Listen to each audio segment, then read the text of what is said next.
The scream died in her throat the moment their eyes met across the shadowy expanse of the barn, and Bella Lawson realized with a sinking terror that her desperate flight had finally come to an end on this freezing February morning in 1885.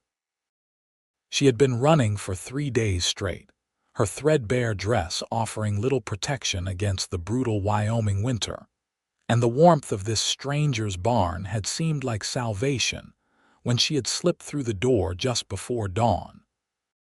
Now, standing in the golden light streaming through the cracks in the wooden walls, the tall cowboy before her held a pitchfork loosely in one hand, his dark eyes studying her with an intensity that made her knees weak. She pressed herself against the rough wood of the stall behind her, waiting for the anger, the accusations, the inevitable moment when he would throw her out into the cold or worse, call the sheriff. But the anger never came. Instead, Gideon Dalton set the pitchfork carefully against the wall and removed his worn hat, revealing thick dark hair that fell across his forehead. His face was weathered from years under the harsh Wyoming sun, probably placing him somewhere in his late 20s, and there was something in his expression that caught her completely off guard. It was not rage or suspicion, but rather a kind of gentle concern that seemed entirely out of place given the circumstances. "How long have you been hiding in here?" His voice was deep and measured, with none of the harshness she had expected. Bella's lips trembled as she tried to form words, but exhaustion and fear had stolen her voice. She had not eaten properly in days, had barely slept, and the adrenaline that had kept her moving was finally deserting her. The barn seemed to tilt sideways, and she grasped at the stall door to keep herself upright.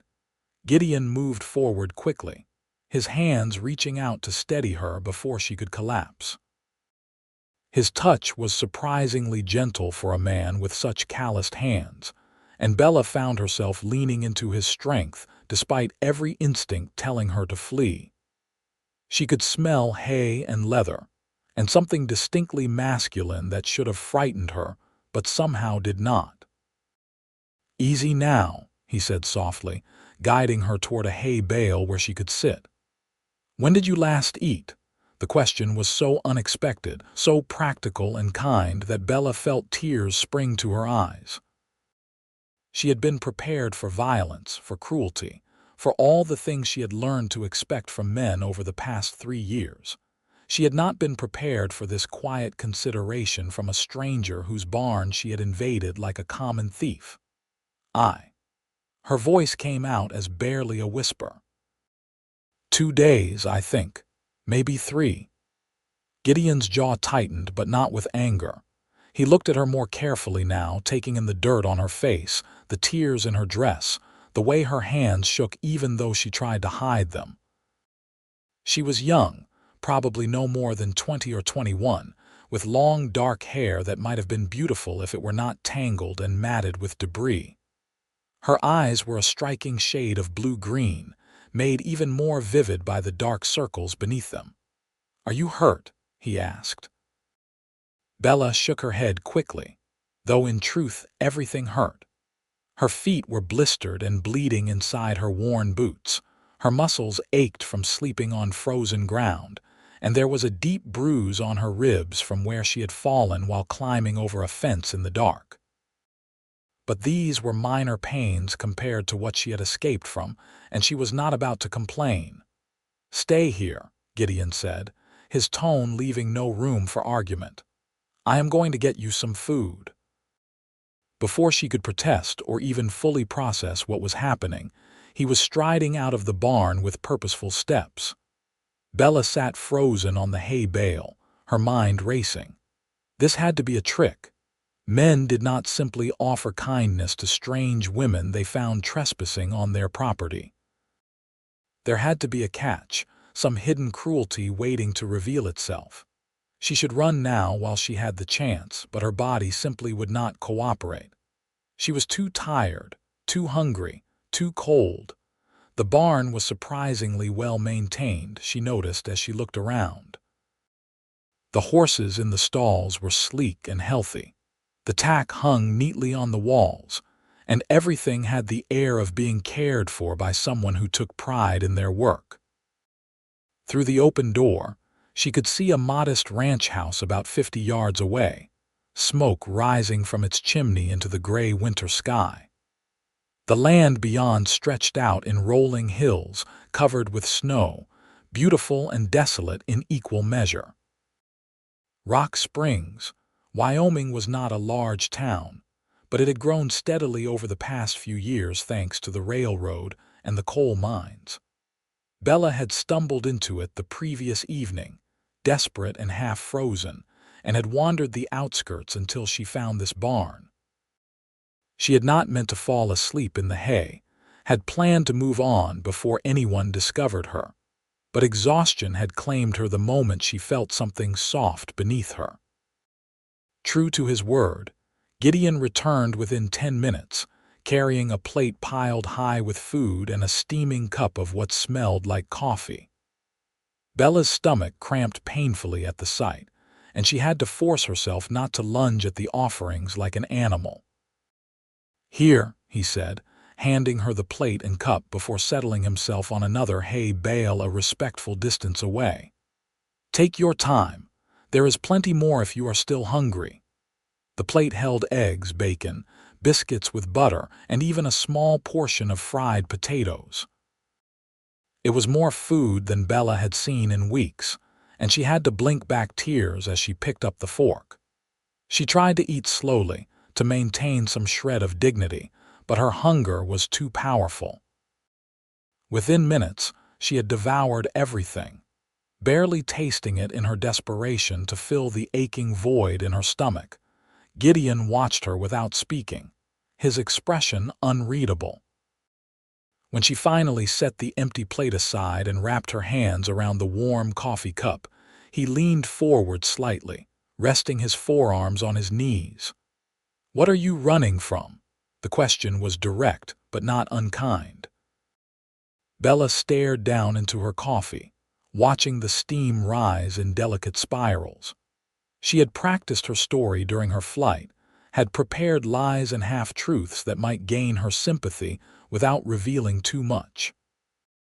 But something about this man, about his quiet steadiness and the way he had offered her food before demanding answers, made the lies stick in her throat. "My husband," she said finally, the words tasting bitter. "Well, he claims to be my husband, though I never agreed to marry him in any way that mattered." Gideon's expression darkened. "He hurt you." Bella nodded slowly. "He bought me 3 years ago when I was 18. My father had debts, and this man, Curtis Pemberton, offered to pay them in exchange for me. My father agreed without asking what I wanted." The words came faster now, 3 years of rage and fear spilling out. "Curtis kept me locked in his house outside Laramie, said I was his property same as his horses and cattle. He had plans to make it legal to force me before a preacher, but I refused every time. Finally, I could not stand it anymore. When he left on business last week, I took my chance and ran. He is looking for you, I am certain of it. Curtis does not like losing his possessions."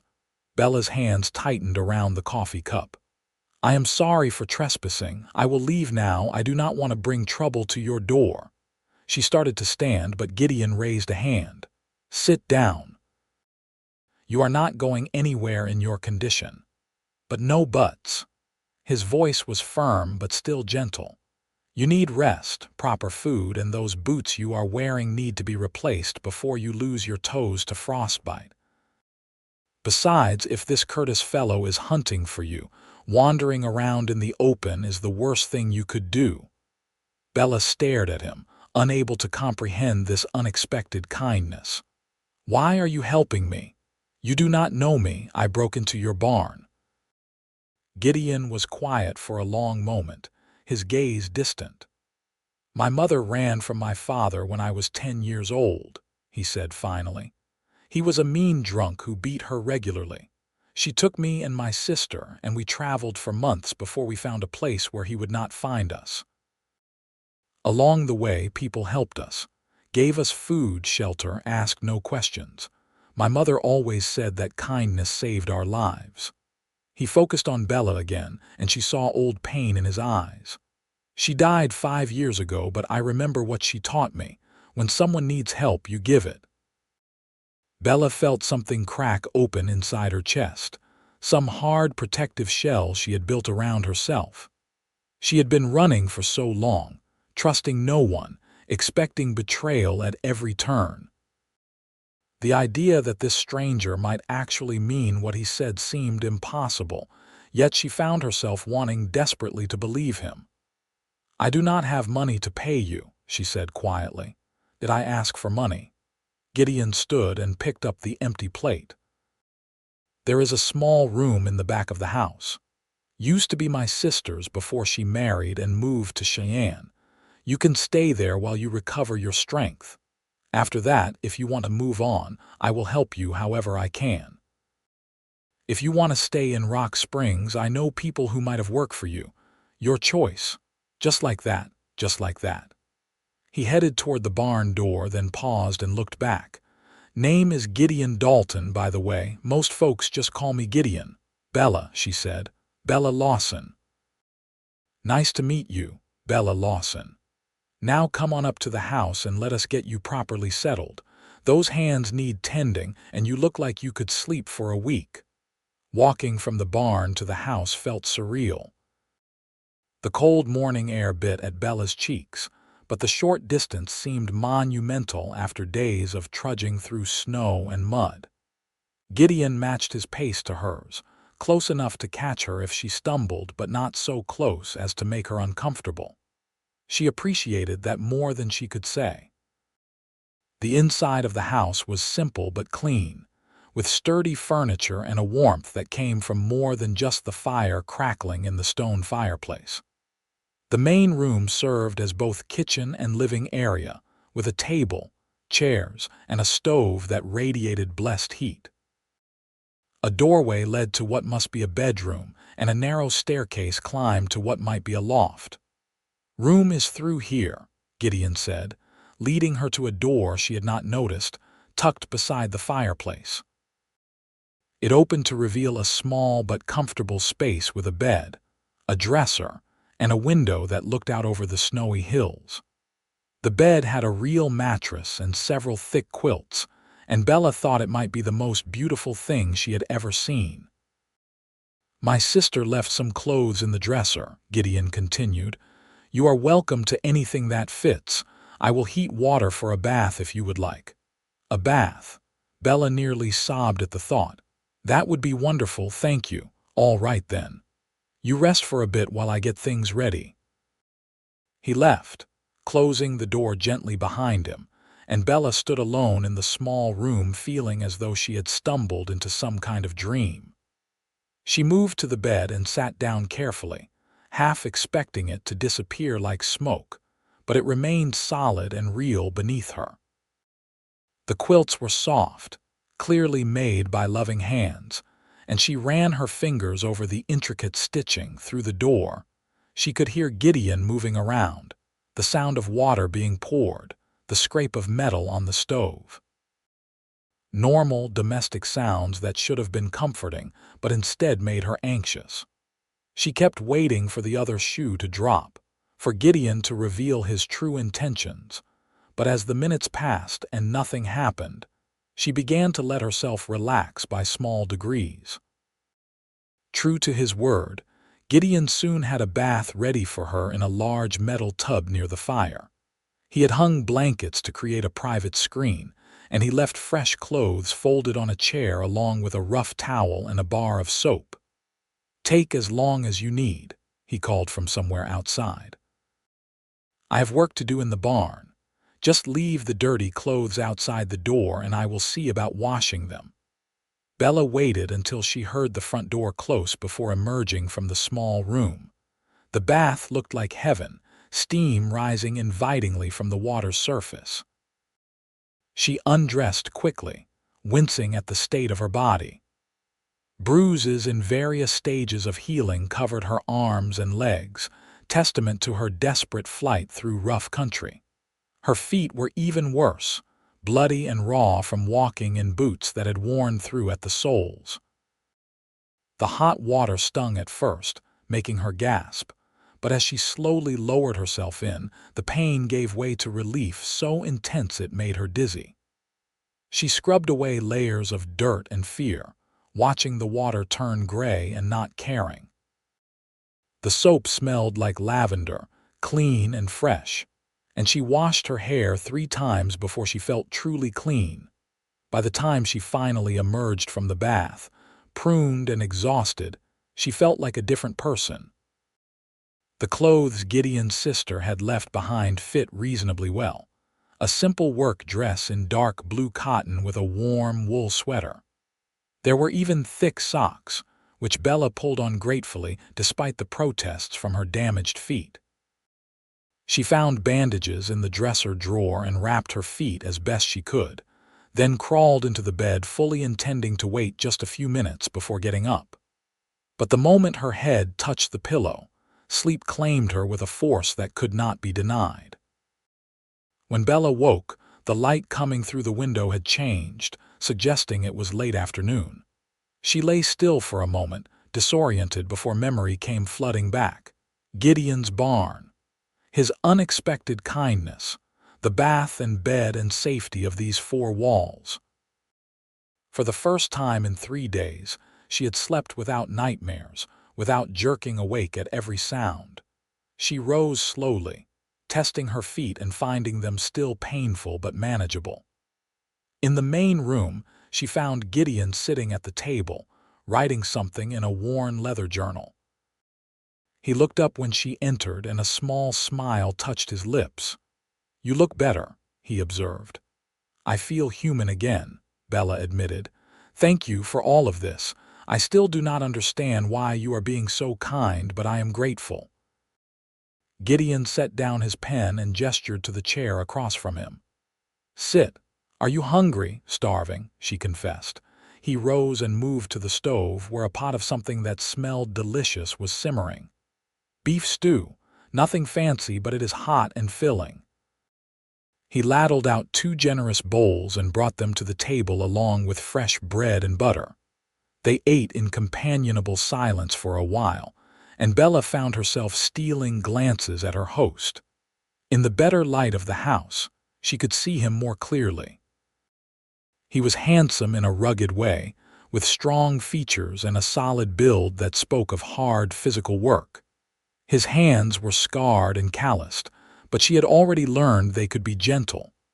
There was a quietness about him, a self-possession that suggested a man comfortable in his own skin. "Tell me about your ranch," she said finally, wanting to break the silence with something other than her own troubles. Gideon looked pleased by the question. "It is not much yet, but I am building it up. Got about 200 acres, 30 head of cattle, half a dozen horses. I do some work for other ranchers when I need extra money, and I break horses for folks in town. It is a good life, honest work." "Do you run it alone?" "Mostly. I hire a hand or 2 during busy seasons, but I like the quiet. After growing up the way I did with my father's rages, I appreciate the peace." He broke off a piece of bread, studying it thoughtfully. "My sister says I am too much of a hermit, that I should socialize more, but I am content with things as they are." "It sounds nice," Bella said wistfully. "Peace, I mean. I barely remember what that feels like." Gideon's expression softened. "You are safe here. However long you need to stay, you are safe." Over the following days, a cautious routine developed. Bella's strength returned gradually as she ate regular meals and slept in a real bed. Her feet healed enough for her to walk without wincing, and the worst of the bruises faded to yellow and green. Gideon continued his daily work on the ranch, rising before dawn to tend the animals and returning for meals that Bella increasingly helped prepare. It started simply enough. On her second full day in the house, Bella woke to find Gideon already gone and breakfast sitting on the table, carefully covered to keep warm. She ate, then found herself restless with nothing to do. The house was clean but could always be cleaner, and she spent the morning scrubbing floors and washing windows as a way to repay some of Gideon's kindness. When he returned for lunch, he seemed surprised but pleased by her efforts. "You did not have to do that." "I wanted to," Bella said. "I cannot just sit idle while you work so hard." From then on, she took over the cooking and cleaning without discussion. It felt good to have purpose, to contribute something tangible. She found herself actually enjoying the domestic tasks, perhaps because for the first time they felt like her choice rather than an obligation forced upon her. Gideon was easy to cook for, appreciating everything she made without complaint. She discovered he had a surprising sweet tooth, and his face lit up like a child's when she used the last of his sugar and dried apples to make a simple pie. Watching him eat it with genuine enjoyment gave her a warm feeling she could not quite name. The weather remained cold and often snowy, keeping them confined to the ranch most days. Bella found she did not mind. The isolation that might have felt oppressive instead felt protective, like being wrapped in a cocoon far from the dangers of the outside world. She knew it could not last forever, that eventually she would need to make real decisions about her future. But for now, she let herself exist in this strange, suspended moment. What surprised her most was how comfortable she felt around Gideon. Men had always been sources of danger or disappointment in her life. Her father had sold her like livestock. Curtis had treated her like property, his hands cruel and his words crueler. But Gideon was different. He never crowded her space, never made inappropriate remarks or gave her looks that made her skin crawl. He treated her like a person, an equal, and the novelty of that was almost overwhelming. They fell into the habit of talking in the evenings after dinner, sitting by the fire while Gideon did small repairs on tack or tools and Bella mended clothes. She learned he was 27, had bought this land 5 years ago with money saved from years of working other people's ranches. His sister Margaret was 3 years younger and happily married to a railroad man. His mother had died of pneumonia, and he still missed her every day. In turn, Bella shared pieces of her own story. Her mother had died when she was young, leaving her to be raised by a father who saw her as a burden rather than a blessing. She had been kept isolated on their small, failing farm outside Laramie, with little education and no friends. When Curtis Pemberton had shown up offering to clear her father's gambling debts in exchange for her hand, her father had agreed before she even knew what was happening. "I fought the marriage every way I could," she told Gideon one snowy evening, staring into the flames. "I refused to say vows, refused to consummate anything. Curtis kept me locked in that house like a prisoner, saying he would break me eventually, that I would learn my place. He had men watching the house whenever he traveled, so I could never escape. But this last time, one of them got drunk and fell asleep, and I managed to slip away in the night. I took nothing but the clothes on my back, too afraid that gathering supplies would wake someone." Gideon's hands had stilled on the bridle he was mending, his expression dark. "A man like that does not deserve to draw breath." "No," Bella agreed quietly. "But he is rich and connected, and I am nobody. If he finds me, the law will be on his side. Everyone in Laramie knew he kept me locked up and nobody cared. That is just how things are." "Not here," Gideon said firmly. "Not on my land." His conviction warmed something deep inside Bella's chest. She wanted desperately to believe him, to trust that this sanctuary could last, but 3 years of living in fear had taught her that hope was a dangerous thing. As the days turned into weeks, something shifted between them. Bella began to notice little things, like the way Gideon's face brightened when he came in from the cold and found her in the kitchen, or how his gaze would linger on her when he thought she was not looking. For her part, she found herself increasingly aware of him, of the way his shirt pulled across his shoulders when he worked, the sound of his laugh when something amused him, the gentle strength in his hands. It frightened her, these feelings. She had convinced herself she could never trust a man again, never feel anything but fear and revulsion. But Gideon was dismantling her defenses one quiet kindness at a time, and she did not know how to protect herself from him. Did not know if she even wanted to. One evening in early March, nearly 3 weeks after Bella had stumbled into his barn, Gideon came in from evening chores looking troubled. She was stirring a pot of soup when he entered, and she knew immediately something was wrong. "What is it?" she asked, setting down the spoon. Gideon removed his coat and hat slowly, clearly gathering his thoughts. "I was in town today, picking up supplies. There was a man at the general store, stranger, showing around a photograph and asking questions. He was looking for a woman, said she was his runaway wife." Bella's blood turned to ice. "Curtis." "I did not get close enough to see the photograph, but based on his description." Gideon met her eyes. "It could have been you. Dark hair, blue-green eyes, small scar on your left hand." Bella looked down at the crescent-shaped scar on her hand, a remnant from a childhood accident. What did people tell him? Far as I could hear, nobody had seen anything. Rock Springs gets enough drifters that one more woman would not be particularly memorable, especially since you have not been into town. He moved closer, his expression intense. "But Bella, if he is here, asking questions, it is only a matter of time before he hears about me and decides to check the outlying ranches." "I need to leave," Bella said immediately, even as her heart sank at the thought. "Tonight, I will not bring him down on you. No." Gideon's voice was firm.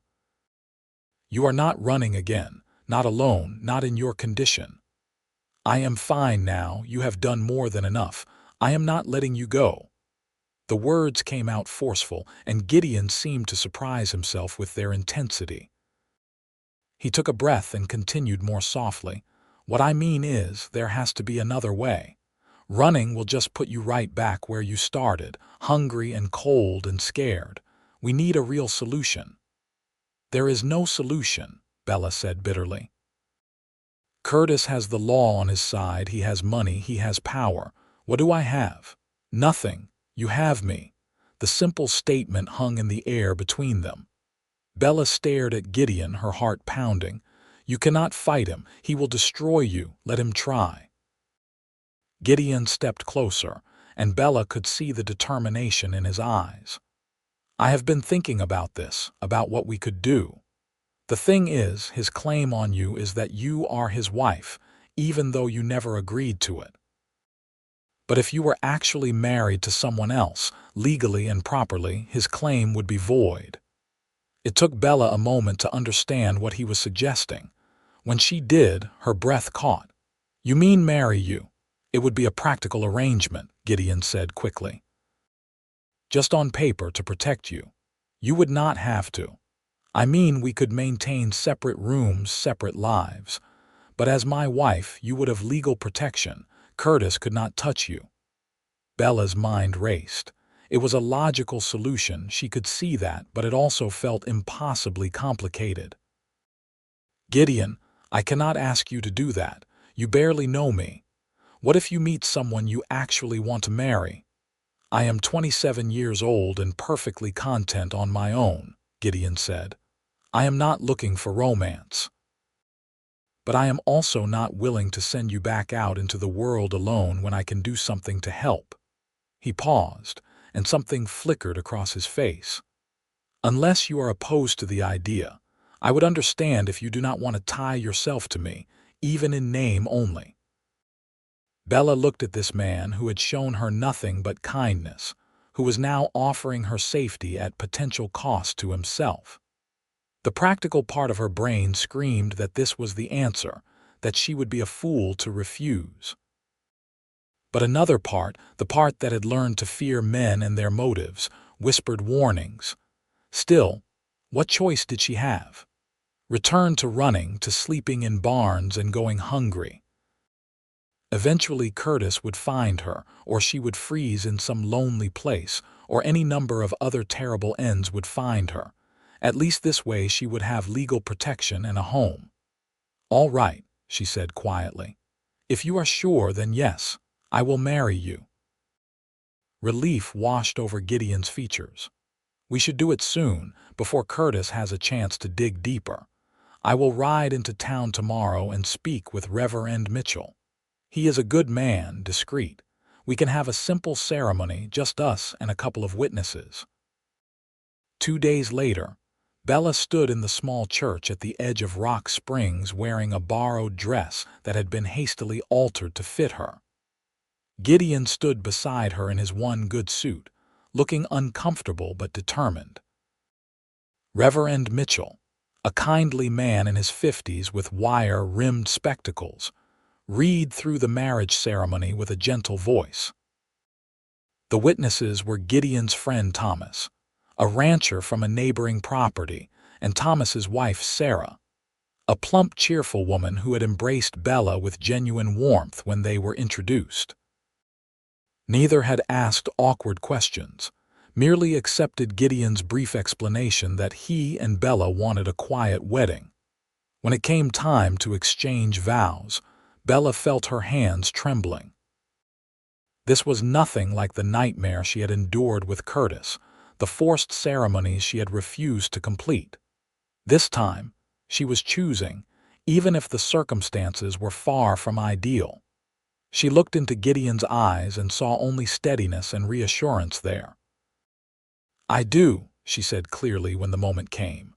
"I do," Gideon echoed, and then he was sliding a simple gold band onto her finger, a ring that had belonged to his mother.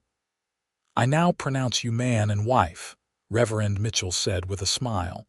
"You may kiss your bride." The kiss was brief and chaste, barely more than a brush of lips, but Bella felt it down to her toes. When they pulled apart, Gideon's eyes held something she could not quite read, there and gone in an instant. They signed the papers making it legal, and then it was done. Bella Lawson was now Bella Dalton, wife of Gideon Dalton, with all the legal protections that entailed. She should have felt relieved, triumphant even. Instead, she felt oddly hollow, as though she had just stepped off a cliff and was waiting to see if she would land safely. The ride back to the ranch was quiet. Gideon did not seem to know what to say, and Bella was lost in her own thoughts. She was married. Again. Except this time it was real, legal binding. She was bound to this man she barely knew, this stranger who had shown her more kindness than anyone in her life. That evening, after a simple dinner neither of them had much appetite for, Gideon cleared his throat awkwardly. "I want you to know, nothing has to change. You can keep the small room, I will stay in my room upstairs. We will just carry on as we have been." "All right," Bella said, though something in her chest ached at his words, which was ridiculous. This was exactly what they had agreed to, a practical arrangement, nothing more. But as she lay alone in her small room that night, wearing the ring that bound her to Gideon Dalton, Bella found herself thinking about the way his lips had felt against hers, brief as it was. Found herself remembering the warmth in his eyes when he looked at her. Found herself wondering what it might be like if this marriage were real in more than just name. The thoughts terrified her, so she pushed them down and told herself to be grateful for what she had. Safety, security, a roof over her head and food in her belly. It was more than she had dared hope for a month ago. It had to be enough. Over the following weeks, life settled into a new normal. The marriage certificate was filed with the county, making Bella's new status official. Gideon introduced her to neighbors as his wife, and if anyone thought the sudden marriage was odd, they were too polite to say so. Or perhaps quick courtships were common enough in the West that nobody cared. Sarah, Thomas's wife, became a regular visitor, riding over once or twice a week with baked goods and cheerful gossip. She seemed genuinely delighted that Gideon had found a wife, and she treated Bella with such warmth that it was impossible not to like her.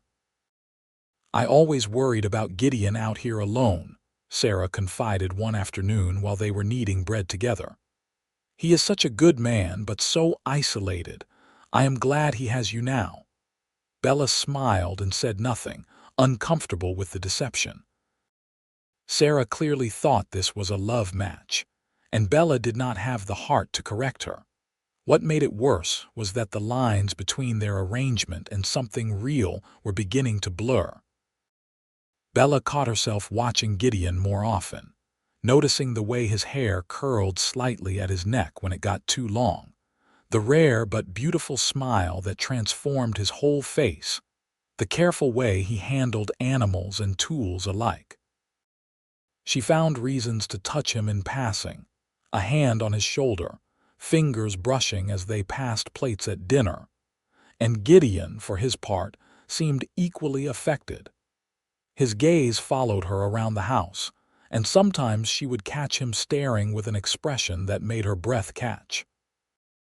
He started finding excuses to stay inside longer in the evenings, lingering over coffee and conversation. Once, when she had stumbled on ice while collecting eggs, he had caught her and held her perhaps a moment longer than necessary, his arms strong and warm around her. Neither of them spoke of these changes, as though acknowledging them might break whatever fragile thing was growing between them. Then, on a cold morning in late March, Curtis Pemberton arrived. Bella was in the kitchen making breakfast when she heard horses approaching. Through the window, she saw 3 men riding up to the house, and her blood turned to ice when she recognized the one in the lead. Curtis was a large man in his 40s, with a heavy build, thinning hair, and cold eyes. He sat his horse like he owned the world, arrogance in every line of his body. Gideon was in the barn, too far away to reach quickly. Bella's first instinct was to hide, but she forced herself to stand still. She was not that terrified girl anymore. She was Bella Dalton now, with the law on her side. She opened the door before Curtis could knock, facing him with her chin raised. "Can I help you?" Curtis's eyes widened when he saw her, then narrowed with fury. "There you are, you little thief. I have been searching for you for over a month." "I am not a thief, and I am not yours," Bella said, her voice steadier than she felt. "You need to leave." "The hell I will. You belong to me, and you are coming back to Laramie right now." Curtis dismounted and started toward the porch, but Bella stepped back inside and grabbed the rifle that Gideon kept by the door. She had never fired a gun in her life, but Curtis did not know that. She raised it with shaking hands, pointing it at his chest. "I said leave." "I am not going anywhere with you." Curtis stopped, his face going red with rage. "You cannot threaten me, girl. I have the law on my side. You are my wife." "No, I am not." Bella's finger rested near the trigger, though she prayed she would not have to use it. "I never married you, Curtis. I refused every ceremony, never signed any papers. You held me prisoner, but that does not make me your wife. Your father signed the contract. I am not cattle to be sold."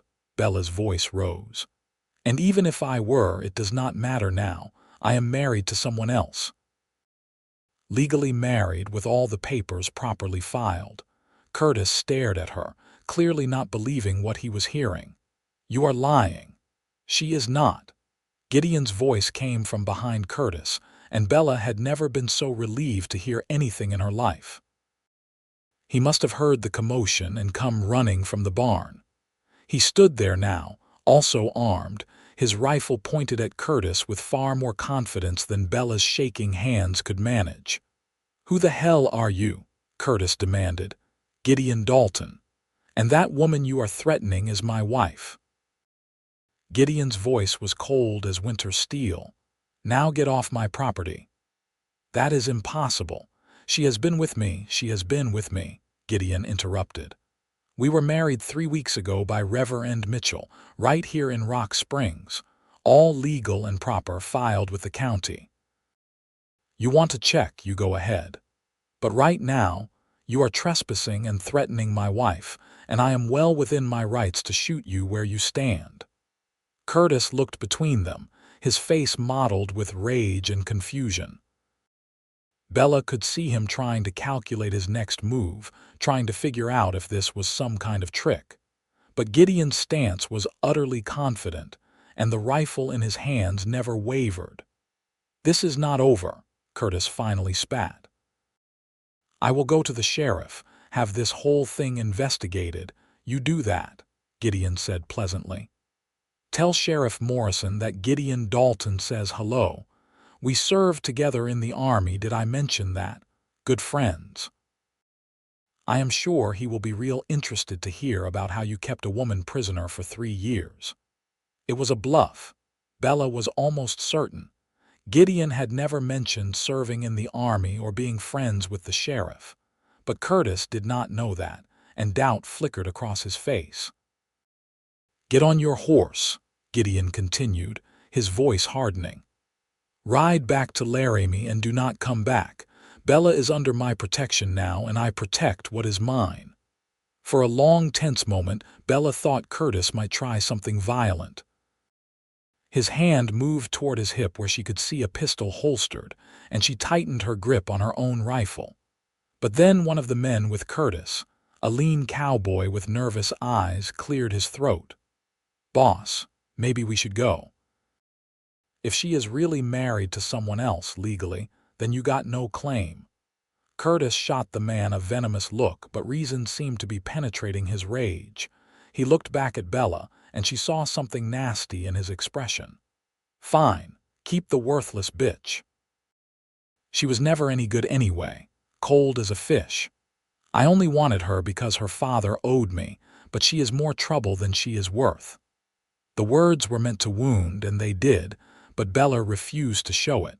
She kept the rifle steady until Curtis finally climbed back on his horse.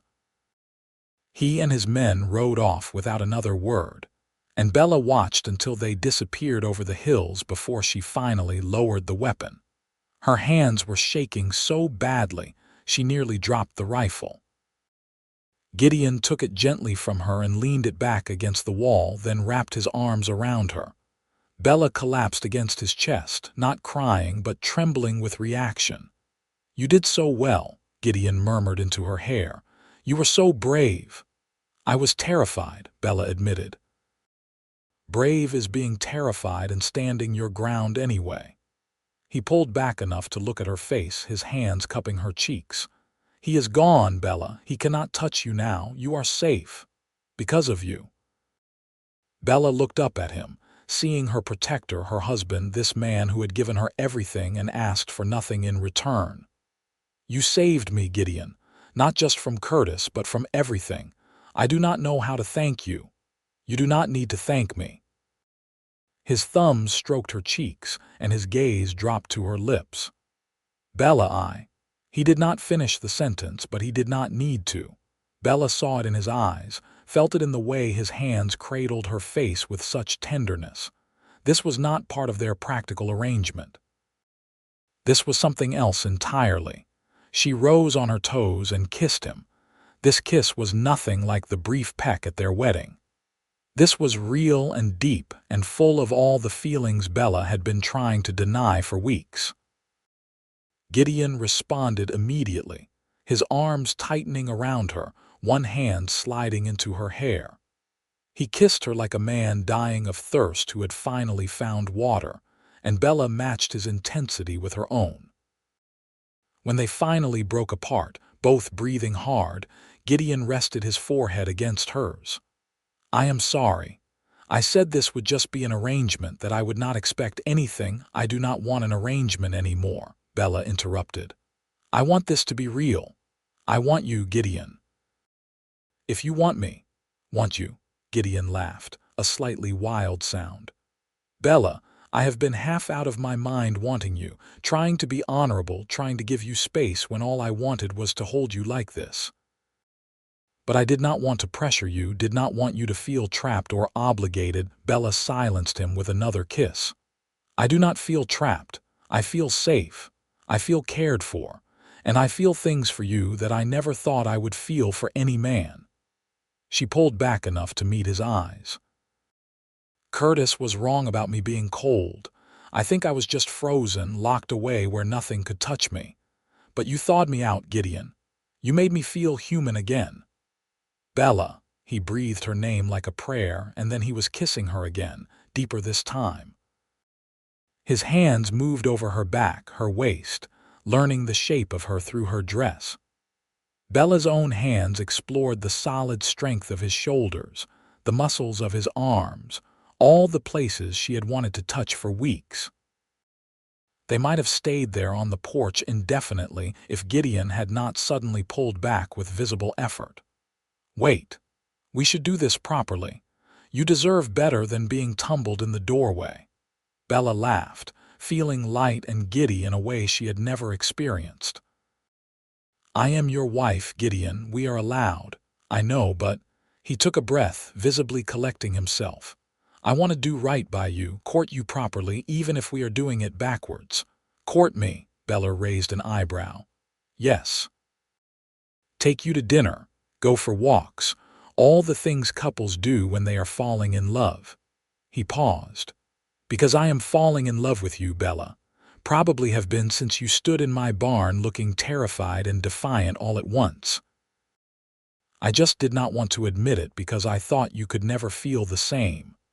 Bella felt tears prick her eyes, but they were good tears this time. I think I am falling in love with you too, which is terrifying and wonderful, and I do not entirely know what to do with it. We figure it out together, Gideon said simply. That is what marriage is supposed to be, right? Figuring things out together. Over the following weeks, they did exactly that. True to his word, Gideon courted Bella properly. He took her on a picnic by the creek that ran through his property, where they ate sandwiches and talked for hours about everything and nothing. He brought her wildflowers he found while checking fences, presented with an awkward sweetness that made her heart melt. He taught her to ride his gentlest horse, staying close to catch her if she stumbled, his hands on her waist making her blush. Bella, for her part, stopped sleeping in the small room and moved upstairs to share Gideon's bed.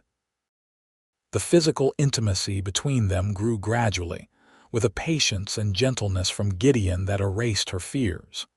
He treated her like something precious, and for the first time in her life, Bella understood what it meant to be truly wanted by a man, not as property but as a partner. Sarah noticed the change immediately the next time she visited. I knew it, she crowed, watching the way Gideon and Bella moved around each other, always finding excuses to touch. I told Thomas you two were in love, even at the wedding. He thought I was imagining things, but I knew. Bella exchanged a glance with Gideon and smiled. Let Sarah think what she wanted. The truth was complicated, but the important part was that they had found their way to something real. Spring arrived properly in April, turning the Wyoming landscape green and bringing new life to the ranch. Bella threw herself into helping with everything, discovering she had a knack for caring for animals and a love of the physical work. She was still learning, still made mistakes, but Gideon was patient and encouraging. You are a natural rancher, he told her one evening as they watched the sunset paint the sky in shades of orange and pink. I think you were meant for this life. I think I was meant for you, Bella corrected, leaning into his side. The rest just came along with the package. In early May, a letter arrived from Laramie. Bella's hands shook as she opened it, fearing news from Curtis, but instead she found a brief note from a lawyer she had never met. It informed her that Curtis Pemberton had dropped any claims regarding Bella Lawson, now Bella Dalton, and would not be pursuing the matter further. The tone suggested Curtis wanted to wash his hands of the whole situation and pretend it had never happened. It is really over, Bella whispered, staring at the paper. "He is letting me go." Gideon pulled her into his arms, and she felt his relief matching her own. "You are free, Bella, completely free." The realization was overwhelming. For 3 years, she had been Curtis's prisoner in one way or another, even when she was running. Now, finally, she could stop looking over her shoulder. She could build a real future without fear. That night, in the privacy of their room, Bella and Gideon celebrated her freedom in the most intimate way. Their lovemaking had grown more confident over the weeks, but this time felt different. Bella felt lighter, as though she had been carrying a weight she had not even fully acknowledged until it was gone. Afterwards, wrapped in Gideon's arms, she traced idle patterns on his chest and thought about how strange life was. 2 months ago, she had been running for her life, desperate and alone. Now she was safe and loved and building something she had never dared dream of. "What are you thinking about?" Gideon asked, his fingers trailing through her hair. "How lucky I am," Bella said. "How close I came to missing all of this. If I had chosen a different barn to hide in, if you had been angry instead of kind, if any of 100 small things had been different." "But they were not," Gideon said firmly. "You found my barn, I gave you breakfast. We found each other, and that is what matters." Summer arrived with a vengeance, hot and dry but beautiful in its own way. The ranch thrived under their combined care, the cattle fattening on good grass, the horses glossy and healthy. Gideon taught Bella to shoot properly, and she discovered she had a good eye once her hands stopped shaking. He also taught her to rope, though she was less successful at that, much to his amusement. "I will stick to cooking and gardening," she declared after losing a battle with a fence post she had been trying to lasso. "The cattle can consider themselves safe from me." Gideon just laughed and kissed the top of her head. "You are good at plenty of things. You do not have to be good at everything." They made friends with more of their neighbors, attending church socials and barn dances. Bella learned she liked dancing, especially with Gideon, who was surprisingly graceful for such a big man. She also discovered she had a gift for baking, and her pies became locally famous. In July, Thomas and Sarah hosted a barbecue for everyone in the area. It was the first large social gathering Bella had attended, and she was nervous about being around so many people. But Gideon stayed close, his presence reassuring, and Bella found herself actually enjoying the day. The neighbors were friendly and welcoming, and nobody asked uncomfortable questions about her past. Late in the evening, after most people had gone home, Sarah pulled Bella aside. "You look happy," she observed, "truly happy. It does my heart good to see." "I am," Bella admitted. "Happier than I ever thought I could be." Sarah studied her with kind eyes. "I am not stupid, you know. I figured out that you and Gideon married pretty quickly, before you really knew each other. And I heard there was some man from Laramie asking after a woman matching your description back in March." She held up a hand when Bella tensed. "I am not asking for details. I just want you to know that whatever brought you and Gideon together, I am glad of it. You are good for each other and you are good people. That is all that matters." Bella felt tears prick her eyes. "Thank you, Sarah, for not judging, for being a friend." "Always," Sarah said firmly, pulling her into a warm hug. As summer turned to fall, Bella began to suspect she might be pregnant. She waited to be sure, not wanting to say anything to Gideon until she knew for certain. When her monthly courses failed to arrive for the second month in a row, and she started feeling queasy in the mornings, she finally accepted the truth. She was carrying Gideon's child. The realization filled her with a complex mix of emotions. Joy, certainly, because a baby with Gideon was something she wanted desperately. But also fear, because childbirth was dangerous and she knew women who had died bringing life into the world. And beneath it all, a kind of wonder that her body could create life after spending so long feeling broken. She told Gideon on a cool evening in late September as they sat together watching the stars emerge. "I am pregnant," she said simply. Gideon went very still, then turned to look at her with wide eyes. "You are sure?" "As sure as I can be without seeing a doctor. About 2 months along, I think." For a moment Gideon just stared at her, and Bella felt a flutter of worry. Did he not want children? They had never really discussed it. But then his face broke into the biggest smile she had ever seen, and he let out a whoop of joy that startled the horses in the nearby corral. "We are having a baby," he said wonderingly, pulling her into his arms. "Bella, we are having a baby." She laughed, relief and happiness washing over her. "Yes, we are. Are you happy?" "Happy." Gideon pulled back to cup her face in his hands. "I am beyond happy. I am ecstatic. I am." He seemed to run out of words and just kissed her instead, pouring all his joy and love into the gesture. The pregnancy was not always easy. Bella suffered from nausea through the first months, and as fall turned to winter, her body changed in ways that made her feel ungainly and awkward. But Gideon was attentive and supportive through it all, taking over the heavier chores and fussing over her in a way that was both annoying and endearing. Sarah was thrilled when she heard the news and became an invaluable source of advice, having raised 4 children of her own. She brought over baby clothes her youngest had outgrown and helped Bella prepare a nursery in what had been her original small room off the kitchen. "Boy or girl, what do you hope for?" Sarah asked one afternoon as they sewed tiny garments together. "Healthy," Bella said immediately. "That is all I care about, though Gideon keeps talking about teaching a son to rope, so I think he has his heart set on a boy." "Men always do," Sarah said with a knowing smile. "And then they get a daughter and turn to absolute mush."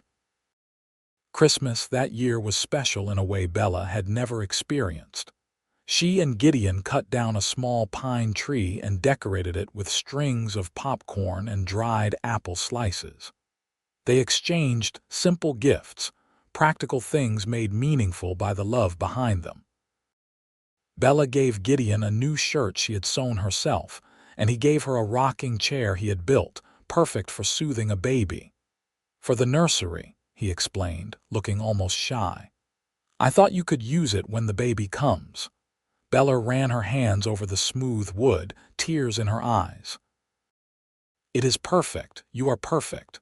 "Far from perfect," Gideon said, kneeling beside the chair where she sat. "But I try to be worthy of you. You and this baby, you are my whole world, Bella. I want you to know that." "I do know," Bella said, leaning down to kiss him. "And you are my world too. You gave me everything, Gideon. A home, safety, love, a family. I will never stop being grateful for that morning you found me in your barn." "Best morning of my life," Gideon said with a smile. The baby arrived in late April of 1886, after a long and difficult labor that had Gideon pacing the floors in terror. Sarah served as midwife, calm and competent, while Bella worked through each contraction with gritted teeth and determination. Finally, as dawn light was filtering through the windows, a baby's cry filled the house. "It is a boy," Sarah announced, wrapping the squirming infant in a soft blanket. "A big healthy boy with a good set of lungs." Bella collapsed back against the pillows, exhausted but elated. She reached for her son, and Sarah placed him in her arms. The baby was red-faced and furious about his abrupt entry into the world, but to Bella, he was the most beautiful thing she had ever seen. Gideon was allowed in moments later, and the look on his face when he saw his son was one Bella would remember forever. Wonder and love and a kind of humble joy that brought tears to her eyes. "Can I hold him?" Gideon asked softly. Bella nodded, carefully transferring the baby to his father's arms. Gideon held his son with the same gentle care he brought to everything he did, his large calloused hands cradling the tiny body with infinite tenderness. "Hello, little one," he murmured. "I am your papa. I have been waiting to meet you." The baby quieted at the sound of his father's voice, his unfocused eyes trying to find the source. Bella watched them together and felt her heart expand to impossible proportions. This was her family, hers. Something she had built from nothing, created from love and hope and determination. They named the baby Henry, after Gideon's grandfather who had been a kind man according to family stories. Henry Dalton grew quickly, a happy baby who rarely cried and seemed fascinated by everything around him. Gideon was a devoted father, waking for nighttime feedings and changing diapers without complaint. He built toys for Henry, carved wooden animals that the baby gummed with enthusiasm.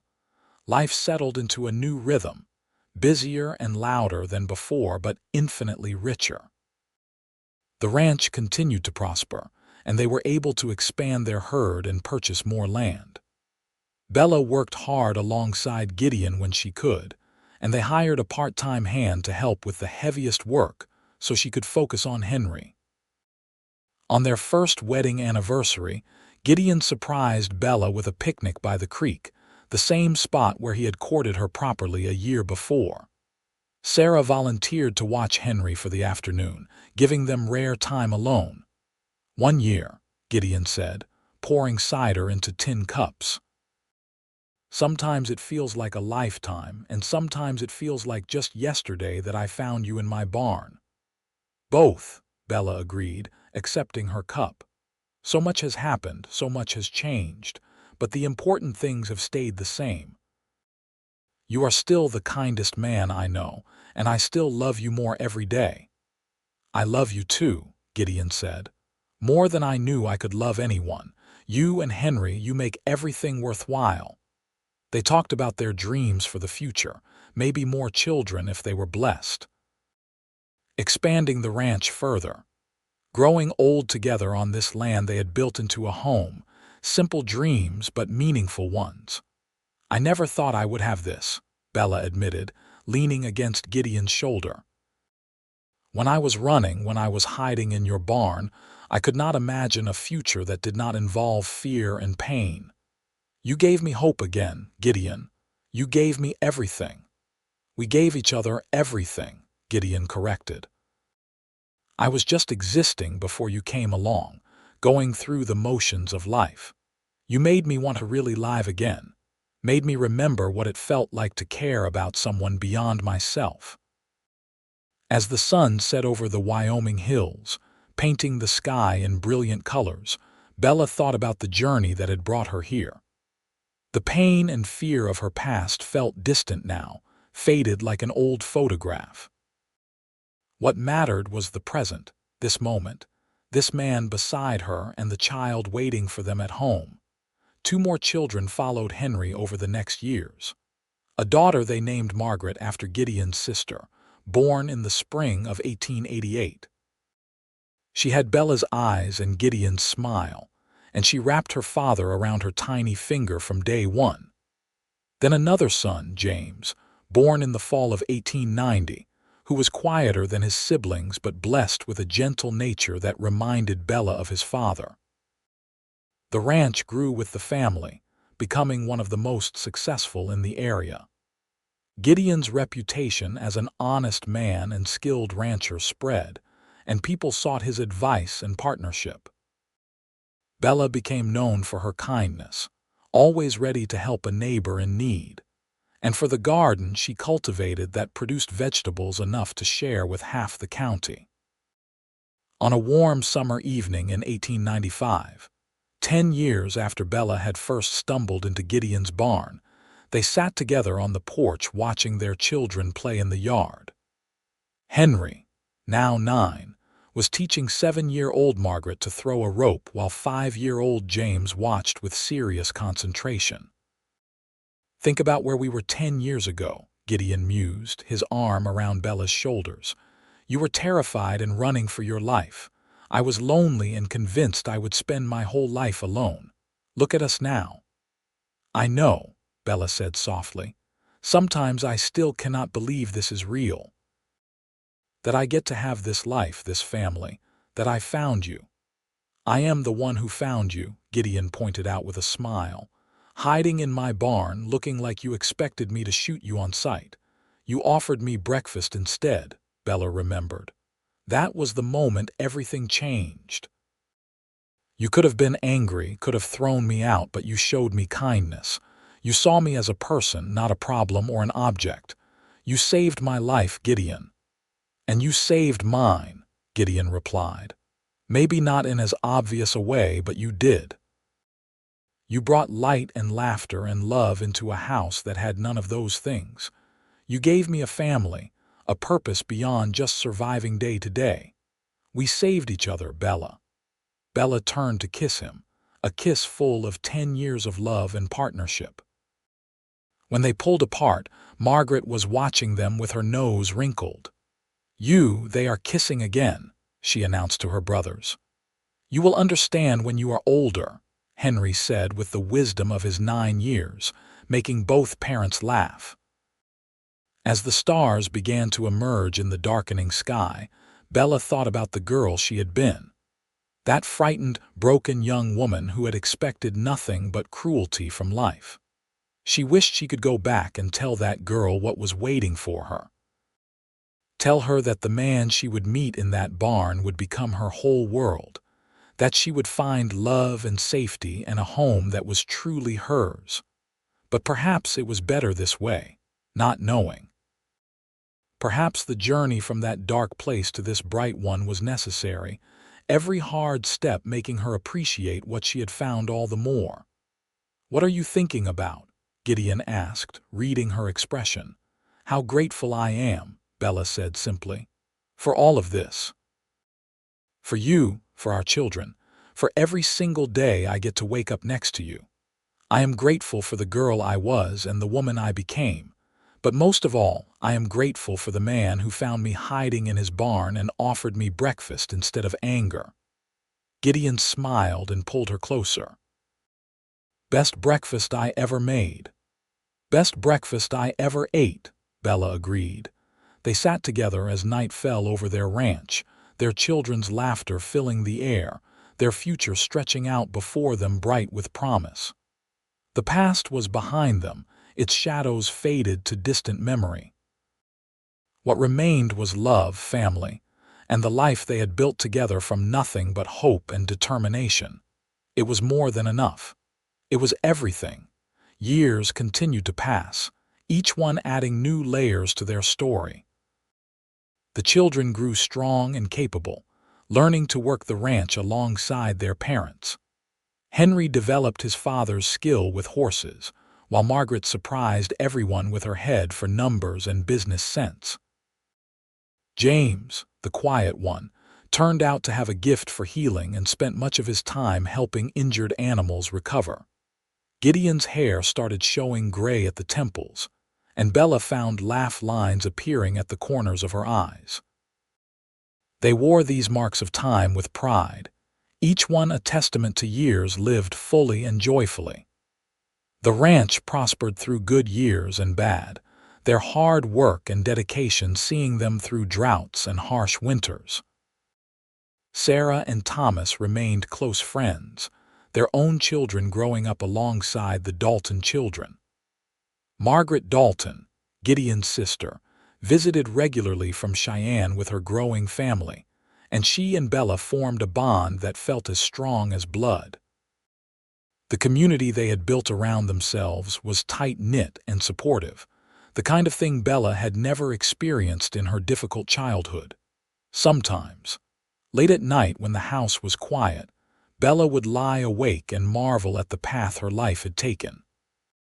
She would think about Curtis Pemberton, wondering whatever had become of him. She had heard through the grapevine that he had married eventually, some other unfortunate woman, and that he had lost much of his money in bad investments. She felt pity for his wife, but could not bring herself to feel much else for Curtis himself. He was part of a past so distant it might have belonged to another person entirely. What mattered was the present. and the future they were building. Henry announced at 16 that he wanted to expand into breeding horses specifically, and Gideon supported the venture with enthusiasm and practical advice.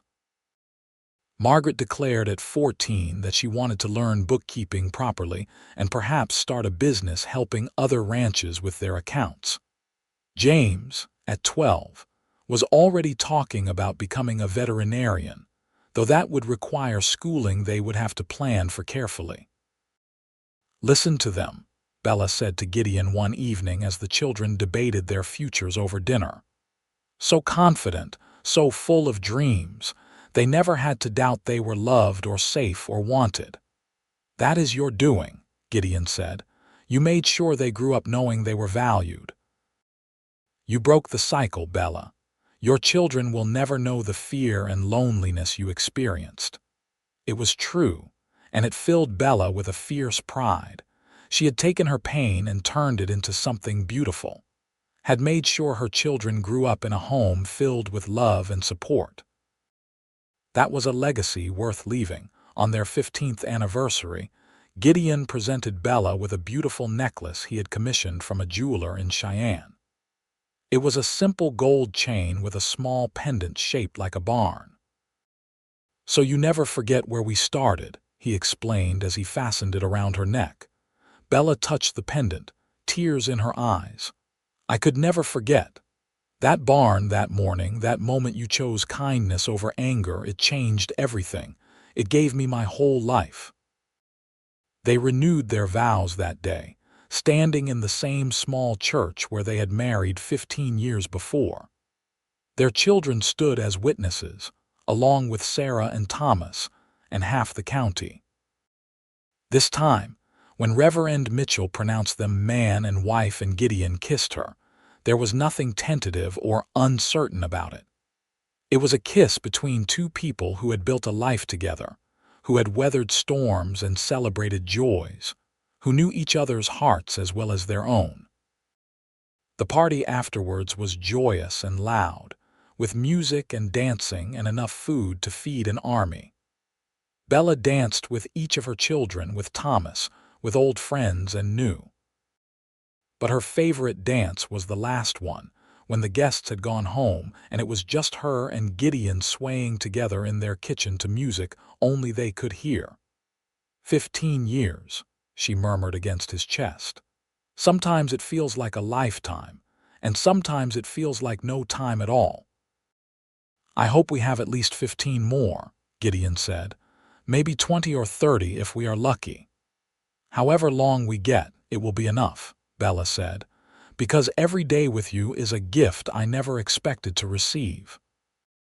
They made love that night with the tenderness of long familiarity and the passion of two people still deeply in love. Afterwards, wrapped in each other's arms, Bella felt a contentment so complete it was almost overwhelming. This was home. Not the house, not the ranch, but this man beside her and the family they had created together. More years passed, bringing change and growth. Henry married a sweet girl from a neighboring ranch and started his own breeding operation on land Gideon helped him purchase. Margaret opened her bookkeeping business and proved so talented that she had more clients than she could handle within a year. James earned a scholarship to study veterinary medicine, and though it meant leaving home, he promised to return to Rock Springs to practice. Gideon and Bella became grandparents when Henry's wife gave birth to twin girls in the spring of 1904. Holding those tiny babies, Bella felt the circle complete. She had been saved by kindness, had built a family from love, and now that family was expanding into the next generation. Her grandchildren would never know the darkness she had escaped. They would grow up surrounded by love and security, knowing they were treasured. "We did good," Gideon said, watching Bella rock one of the twins while he held the other. "We did very good," Bella agreed. On a clear day in the summer of 1905, 20 years after Bella had first hidden in Gideon's barn, they stood together looking out over their land. The ranch had grown far beyond what Gideon had started with, encompassing nearly 1,000 acres now.